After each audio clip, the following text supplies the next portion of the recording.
ఈరోజు ఈ పాత్రికేయ సమావేశానికి విచ్చేసిన పాత్రికేయ మిత్రులకు అందరికీ కూడా నమస్కారాలు తెలియజేసుకుంటూ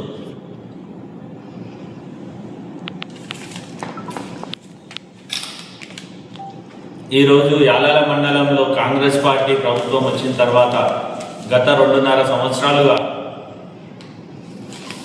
ఇంత అరాచక పాలన నడుస్తుందంటే ప్రజలు విసిగి వేసారిపోయిండ్రు వీళ్ళ అరాచకత్వం నుంచి. ముఖ్యంగా గత 4 రోజులుగా ఈ అక్రమ ఇసుక రవాణా తరలింపు ఎలాంటి పర్మిషన్లు లేకుండా ఎంఆర్ఓ గారు అడిగితే పర్మిషన్లు లేవంటారు, నేను ఎవరికి ఇవ్వలేదు అంటున్నాడు. మళ్ళా సబ్ ఇన్స్పెక్టర్ గారికి అడిగితే కూడా నాకు తెలియదు అంటుండు. మళ్ళీ ఇట్లా నడుస్తున్నాయని చెప్పి నిన్న మా నాయకులు కొంతమంది వీడియోలు ఫోటోలు తీసి వాట్సాప్ పెడితే ఈరోజు ఆపిండు. నాకున్న సమాచారం మేరకు రేపటి నుంచి మళ్ళా నాడు కొడతామని చెప్పి అంటున్నారు. ముఖ్యంగా ఆ రోజు ఎన్నికల్లో బెన్నూరుకు వచ్చి ఎన్నికల ప్రచారంలో భాగంగా ఎమ్మెల్యే గారు చాలా పెద్ద పెద్ద మాటలు చెప్పిండు. అక్కడున్న మా నాయకులు కొంతమంది ఇసుక కొడతారని చెప్పి అవహేళనగా మాట్లాడాడు. అయ్యా ఎమ్మెల్యే గారు,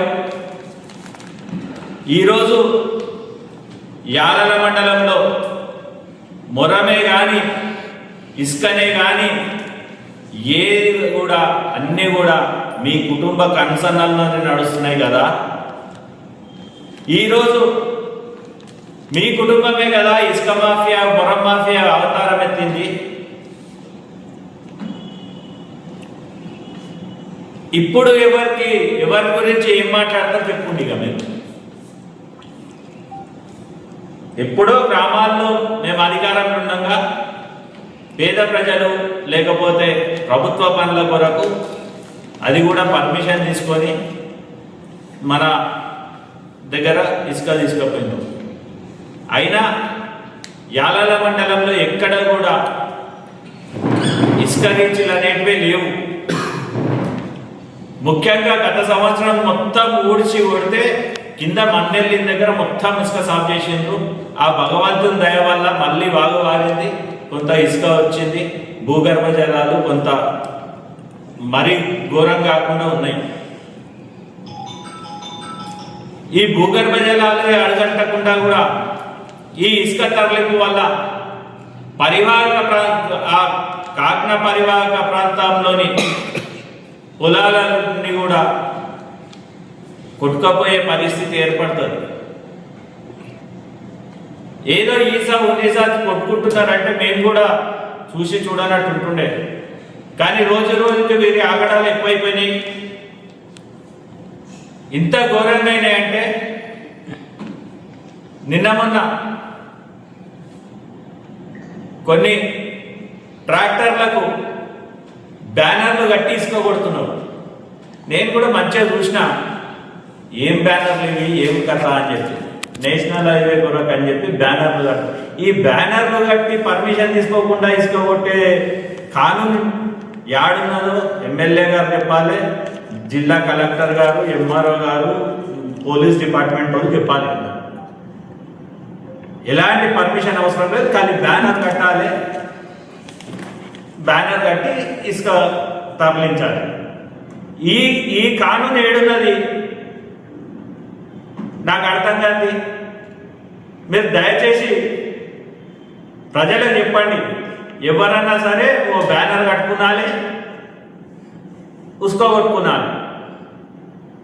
ఈ వ్యవస్థ ఈరోజు యాలాల మండలంలో తాండూరు నియోజకవర్గంలో నడుస్తున్నది. ఇంకా నయ్యం ఆ బ్యానర్లో ఒక్కొక్క అన్నదమ్ముల ఫోటోలు 2 వేసింటే పూర మొత్తం బాజాబ్తో కొట్టినట్లయితుంది.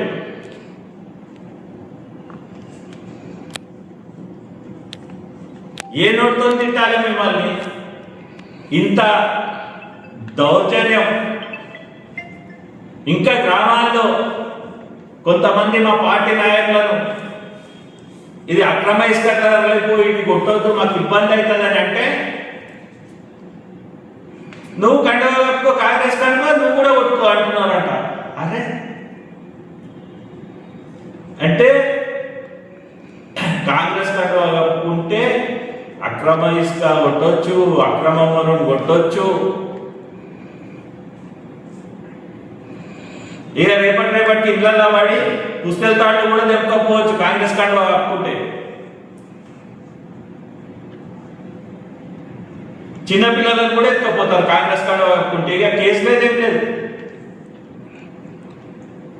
రేపు మైనర్ బాలికల రేపు చేస్తే కూడా మనకి కాంగ్రెస్ కండువా కప్పి కేసులు ఎక్కడ చేస్తారు. అదే కదా ఇలా నడుస్తుంది తాండూరులో, యాలాల మండలంలో ముఖ్యంగా వీళ్ళ పాలన. గత కొన్ని రోజులుగా నేను ఒక సంవత్సరంగా చూస్తున్నా, యాలాల్లో మొత్తం మాయమైపోతున్నాయి. ఈడ బషీర్మియా తండ కాడ ఎర్రమట్టి గుట్ట మాయమైంది, దావులాపూర్లో ఎర్రమట్టి గుట్ట మాయమైంది, వాగుల ఇసుక మాయమైంది, లాస్ట్కు సొసైటీ రైస్ మిల్ల మిషన్లు కూడా మాయమైనాయి. ఇవన్నీ ఎక్కడ పోతున్నాయి? ఎవరి జేబులకు పోతున్నాయి? ఈరోజు నేను సూటిగా విమర్శిస్తున్నా, హైవే పేరు మీద ఒక కాంగ్రెస్ నాయకుడు, బడా కాంగ్రెస్ నాయకుడు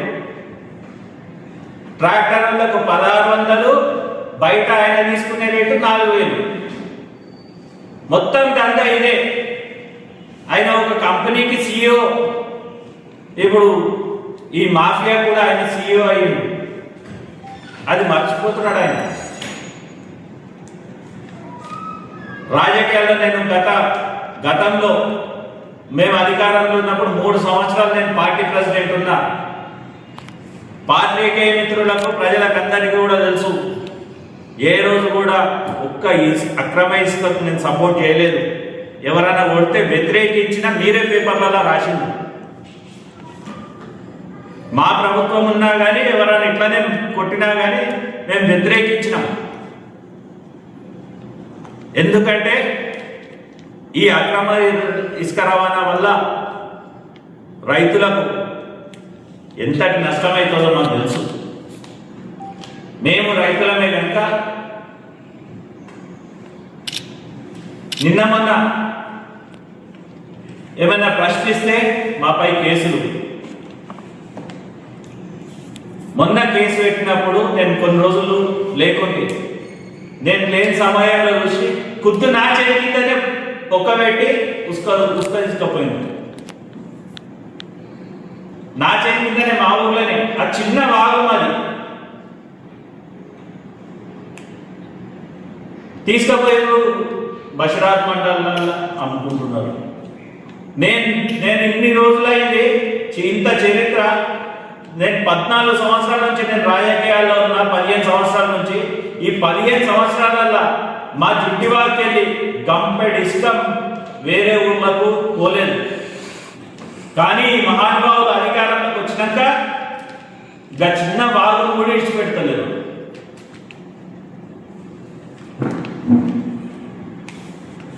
మొన్న చెక్ డ్యామ్ కొట్టుకపోయింది, మీకు తెలుసు. కాశీపూర్కు గోల్డెన్ గేట్ మధ్యలో చెక్ డ్యామ్ ఉంటుంది. ఆ వాగులో ఇసుక తీస్తే ఆ పొలాలు ఉంటాయి. ఆ చెక్ డ్యామ్ ఉన్నది కనుక ఆ పొలాలు కోతకు గురి కాకుండా ఉన్నాయి. ఆ చెక్ డ్యామ్ కట్టించే దిక్కు లేదు.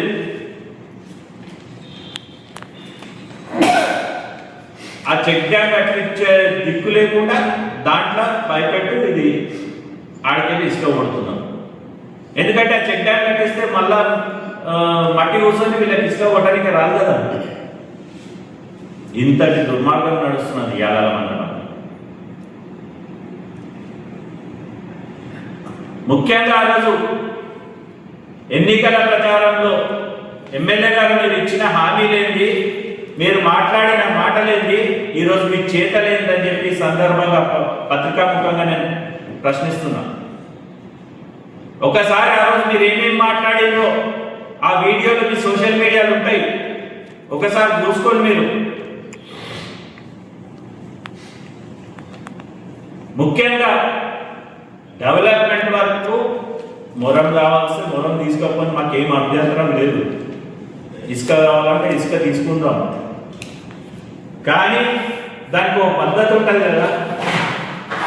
ప్రభుత్వానికి సెక్స్ రూల్స్, ట్యాక్స్ రూపకంగా, సెస్ రూపకంగా ప్రభుత్వానికి వీళ్ళు చెల్లించాల్సి ఉంటుంది కదా. ఆ సెస్సులు ట్యాక్స్ అన్ని వీళ్ళే మింగేస్తే ప్రభుత్వానికి ఆమ్దాని ఎడికెళ్ళి వస్తుంది, రైతులకు రైతు బంధు ఎడికెళ్ళి ఇస్తారు, వీళ్ళు సంక్షేమం మెయింటైన్ చేస్తారు. ప్రభుత్వ ఖజానాకే గండి పెట్టి మహానాయకులంతా. నిన్న దాదాపు 30 ట్రాక్టర్లు పెద్దవాళ్ళ ఇట్లా ఇట్లా కొడుతుంటే ఏమి దేనికి కూడా పర్మిషన్ లేదు. ఒక్క ట్రాక్టర్ కూడా ఈ వీడియో తీసి మా నాయకులు పెడితే ఈరోజు ఒక్కరోజు పనిచేసింది, మళ్ళీ రేపటి నుంచి కొడతామని బయట. ముఖ్యంగా కొంతమంది కాంగ్రెస్ కార్యకర్తలు వీళ్ళకు ఉసుగొట్టేటోళ్ళు, ఇప్పుడు కొడతాం, మేము పట్ట పగలు కొడతాం, మమ్మల్ని ఎవడేం తీస్తాడు, యా కొడుకు ఏం తీస్తాడంటే యా కొడుకు అంటే ఏమన్నట్టు. వాళ్ళని ఆపాల్సిన బాధ్యత మండల ఎంఆర్ఓ గారి మీద, పోలీస్ అధికారుల మీద ఉంటుంది. మళ్ళీ వాళ్ళే ఏం చేయలేరనే ధీమాతోని గ్రామాల్లో వాళ్ళు మాట్లాడుతున్నారు. పైపెచ్చు ఇప్పుడు కడుతున్నాక ఏదైనా ఇల్లు కట్టుకుంటే గ్రామాల్లో వాళ్ళకి తెలియకుండా 1 or 2 ట్రాక్టర్లు పేద ప్రజలు ఇల్లు కట్టుకుంటున్నారు. కట్టుకున్నప్పుడు 1 or 2 ట్రాక్టర్లు వాళ్ళు సొంతంగా తెచ్చుకుంటే మళ్ళీ వాళ్ళ మీద దౌర్జన్యాలు గ్రామాలలో అయి మేమే వేయాలి వస్తా, మీరు ఎట్లా కొట్టుకుంటారు. ఇది పరిస్థితి. ఇందిరమ్మ ఇల్లు సగానికి సగం స్టార్టే కాలేవు. వీళ్ళ భయం వల్ల, ఈ మహానుభావుల భయం వల్ల. ఉసుక కొట్టాలంటే వీళ్ళకి కప్పం కట్టాలి. ఏం వెంకటికి రాజులా, గోల్కొండ నవాబులా వీళ్ళు. ప్రజలు కప్పం కట్టాలి. పూర్వం రాజులు ఉంటే ఆ అధికారులను పెట్టి శిస్తోసులు చేసి తీసుకుపోయి ఈ సామంత రాజులు మహారాజుకు కప్పం కట్టుంది. అట్లా ఉందని వీళ్ళ వ్యవస్థ. ఏ ఆఫీస్ చూసినా అవినీతి, ధరణి మీద అవాకులు చెవాకులు వేలేళ్ళు. ఈరోజు ఎంఆర్ఓ ఆఫీసులలో పోతే పేద ప్రజలు తిరిగి అలసిపోయి ఇడిచిపెట్టిన సంఘటనలు చాలా కనిపిస్తున్నాయి. భూభారతి వచ్చినాక అన్నిటికీ ఒకటే మందు, జిందా గిలాస్ మతలాగా భూభారతి అని చెప్పింది. కానీ ఉన్న సమస్యలు తీరకపోగా కొత్త సమస్యలు తలెత్తినాయి.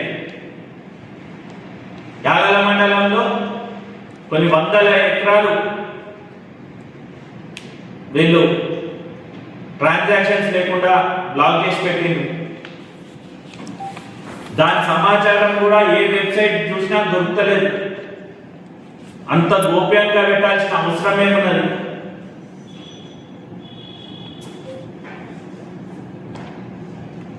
ఇవన్నీ కూడా ప్రజలు గమనిస్తున్నారు.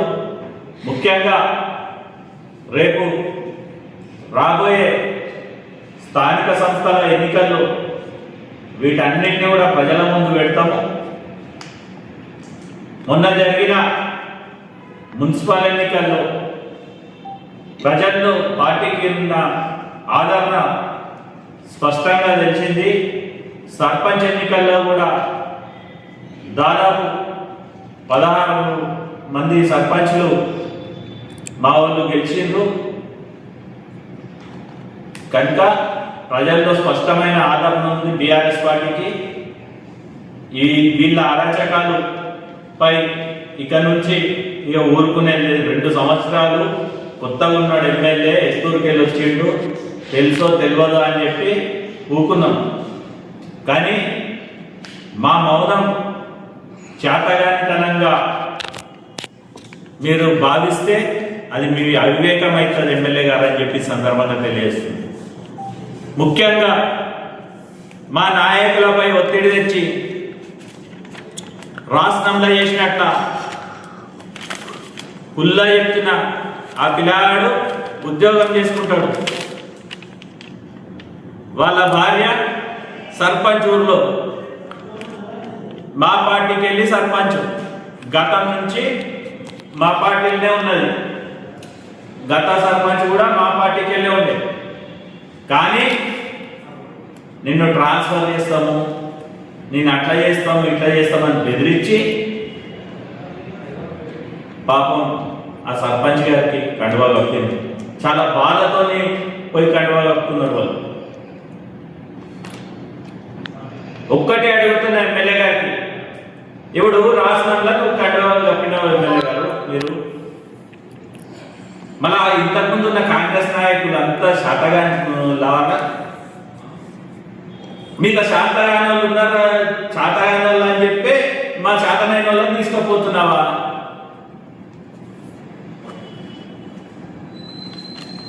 ఇదే అరాచకము. దేవనూరులో కూడా అట్లనే మా ఇష్టం, యా కొడుకు ఆపుతారు మమ్మల్ని, మేము ఉసుకోగొట్టుకుంటాము. అరే ఉసుకోగొట్టకుండా మా నాయకులు అంటే లేదు మేము కొట్టుకుంటాము, యా కొడుకు ఆపేటోడు ఉన్నాడంటే, యా కొడుకు ఆపేటోడు అంటే పోలీసు వాళ్ళు ఆపాలి, ఎంఆర్ఓ ఆపాలి. ఎవడాపుతాడు అంటే కొడుకులు అంటే వాళ్ళనే అంటున్నారా మళ్ళా వీళ్ళు? దీన్ని చాలా సీరియస్గా తీసుకోవాలి. రెవెన్యూ డిపార్ట్మెంటే కానీ పోలీస్ డిపార్ట్మెంటే కానీ. ఇలా మిమ్మల్ని మీ డిపార్ట్మెంట్ అంటే మాకు చాలా గౌరవం, కానీ మిమ్మల్ని చాలా చులకన చేసి కాంగ్రెస్ పార్టీ నాయకులు గ్రామాల్లో మాట్లాడుతున్నారు. మీరు అరికట్టకపోతే మీ టోపీ కూడా ఎత్తుకపోతారు. మీ లాఠీలు టోపీలు అన్ని ఎత్తుకపోతారు. ఎక్కువ అంటే మిమ్మల్ని కావాలి పెట్టి మీ ముక్కట్టే ఓడతారు. ఎవడన్నా వచ్చి ఆపుతాడేమో అని చెప్పి మిమ్మల్నే కావాలి పెడతారు దొంగస్కర్. ఇలాంటి పరిస్థితులు ఈరోజు తాండూరులో యాదల మండలంలో ఉన్నాయి. ముఖ్యంగా చివరగా ఒక మాట,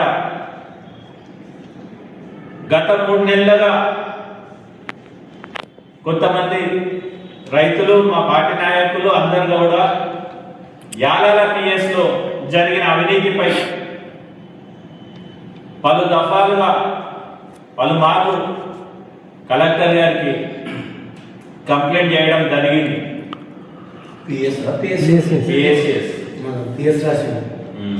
ఆయన జరిగిన అవినీతి గురించి మేము కంప్లైంట్ చేయడం జరిగింది. దాదాపు 1 కోటి రూపాయలు అవినీతి జరిగిందని మేము సాక్ష్యాధారాలతో సహా కలెక్టర్ గారికి ఇవ్వడం జరిగింది. అధికారులు ఎంక్వైరీకి వచ్చిండ్రు, ఎంక్వైరీ చేసిండ్రు, కానీ ఎలాంటి యాక్షన్ లేదు. అవి రైతుల పైసలు. పిఎస్కేస్లో ఉన్న డబ్బులలో అవినీతి జరిగిందంటే రైతులకు మోసం జరిగిన కిందికే లెక్క. పీరియడ్ అయిపోయింది, చైర్మన్ గారు యథార్థం ఇంట్లో వండుకున్నారు. మింగింటి 1 కోటి రూపాయలు ఇంట్లో వండుకున్నాడు. మేము స్పష్టంగా అధికారులకు పోయి నిలదీసి అడిగితే ఎమ్మెల్యే గారు ప్రెషర్ ఉన్నదని చెప్తున్నాం. ఇదే పద్ధత మీది మనోహర్ రెడ్డి గారు అని చెప్పి నేను అడుగుతున్నా. దొంగలకు సర్ది కట్టుడే మీ పద్ధత అని చెప్పి నేను సూటిగా అడుగుతున్నా. ఆ రోజు మీరు డిసిసిబి చైర్మన్ కావడానికి యాగన మండలంలో ఉన్న ప్రతి ఒక్క బీఆర్ఎస్ కార్యకర్త కట్టుబడి సదరు వ్యక్తిని మేము చైర్మన్ చేసి పంపిస్తేనే మీరు అందరు చైర్మన్లు అయితేనే మీరు డిసిసిబి చైర్మన్ అయ్యారు. 5 ఏళ్ళు మీరు మంచిగా సొసైటీలను దారిలో పెడతారని అనుకున్నాం. కానీ మీ పదవీ కాంక్షతో దాన్ని నడమంతారుల రైతుల నమ్మకాన్ని బొమ్మ చేసి పోయింది. సరే, మీ స్వార్థము, మీ రాజకీయ జీవితం కొరకు మీ స్వార్థం ఉందని చెప్పి అనుకుందాం. కానీ ఈ ₹1 కోటి ఏవైతే మీ చైర్మన్ గారు తిన్నాడో అది కక్కించాల్సిన బాధ్యత మీకున్నదా లేదా? ఆ ₹1 కోటి తిరిగి సొసైటీకి చెల్లించాల్సిన అవసరం ఎంతైనా ఉన్నది. అంతేకాకుండా ఆ తిరిగి చెల్లించే వరకు మీరు తిన్నారు వేరే.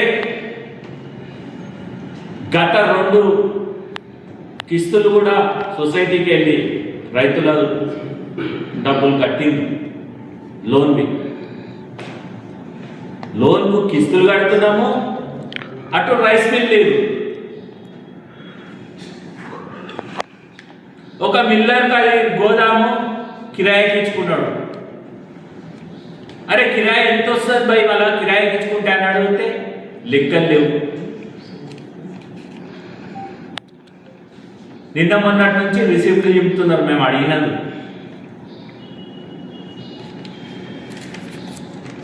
గోదాము కట్టిన గోదామును కిరాయికి ఇచ్చుకొని పైసలు చైర్మన్ తింటాడు,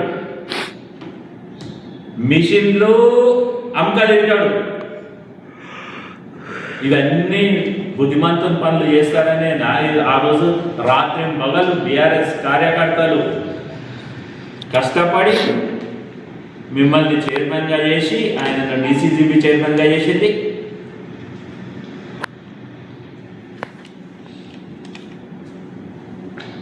తస్మాత్ జాగ్రత్త అని చెప్తున్నాం. దీనిపై అధికారులు తొందరగా స్పష్టత ఇవ్వకపోతే యాగల్ మండల బీఆర్ఎస్ పార్టీ తరఫున రైతులకు అండగా ఉండి రైతుల పక్షాన హైకోర్టులో పిల్లేస్తామని చెప్పి సందర్భంగా తెలియజేస్తుంది. జైలుకోవాల్సిన పరిస్థితి వస్తుంది మీకు. సీదా ఎట్లా తిన్నారో అట్లానే కక్కాలి. ఎవడబ్బా జాగీర్ కాదు, అవి రైతుల డబ్బులు. ఈడ ఇసుక తింటారు, మొరం తింటారు, పిఎస్సిఎస్ల మిషన్లు తింటారు, డబ్బులు తింటారు. అన్నం ఎప్పుడు తింటారు మీరు? అన్నమే తింటున్నారా, లేదంటే ఇసుక మొరము డబ్బులే తింటున్నారా?